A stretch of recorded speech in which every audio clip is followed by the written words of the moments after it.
கடந்த ஆகஸ்ட் 15 விடுதலை நாள் நிகழ்ச்சி கோட்டையிலே நடைபெற்ற போது கொடியேற்றி உரையாற்றும் போது ஜெனரிக் மருந்துகளையும் பிற மருந்துகளையும் குறைந்த விலையில் பொதுமக்களுக்கு கிடைக்கக்கூடிய வகையில் முதல் கட்டமாக 1000 மருந்தகங்கள் திறக்கப்படும் என அறிவித்தேன்.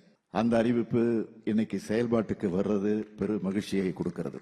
நம்முடைய அரசு சாதாரண சாமானிய மக்களுக்கான அரசு என்பதற்கு அடையாளம் தான் இந்த முதல்வர் மருந்தக திட்டம். பொதுமக்கள் தங்களுக்கான மருந்துகளை அதிக விலை கொடுத்து வாங்க வேண்டியது நிலைய மாற்றணும், அவங்களுடைய சுமையை குறைக்கணும்னு இந்த மருந்தகங்களை நாங்கள் திறப்பதற்கு திட்டமிட்டோம்.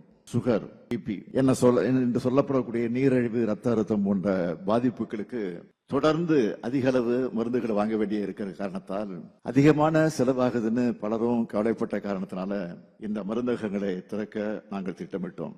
சொன்ன மாதிரியே இன்னைக்கு 1000 மருந்தகங்களை திறந்திருக்கிறோம். இந்த மருந்தகங்களை சிறப்பா செயல்படுத்த மருந்தாளர்களுக்கும் கூட்டுறவு அமைப்புகளுக்கும் மானியம் மற்றும் தேவையான கடனுதவியை அரசு வழங்கியிருக்கு. இந்த மருந்தகங்களை அமைக்க விருப்பம் உள்ள பிஃபார்ம், டிஃபார்ம் முடிச்சவங்க கிட்ட இருந்தும் இல்ல அவங்க ஒப்புதலோடு தொழில் முனைவோர்கள் மற்றும் கூட்டுறவு சங்கங்கள் கிட்ட இருந்தும் விண்ணப்பங்கள் பெறப்பட்டு தொழில் முனைவோருக்கு 3 லட்சம் ரூபாயும், கூட்டுறவு சங்கமா இருந்தா 2 லட்சம் ரூபாயும் மானியமாக வழங்கப்படுது. உட்கட்டமைப்பு வசதிகளை மேற்கொள்ள ரொக்கமாகவும் மருந்துகளாகவும் வழங்கப்பட்டிருக்கு.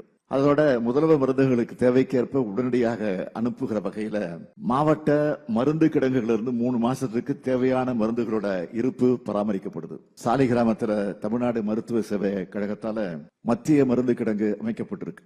38 மாவட்டங்கள்ல மாவட்ட மருந்து கிடங்குகள் அமைக்கப்பட்டிருக்கு.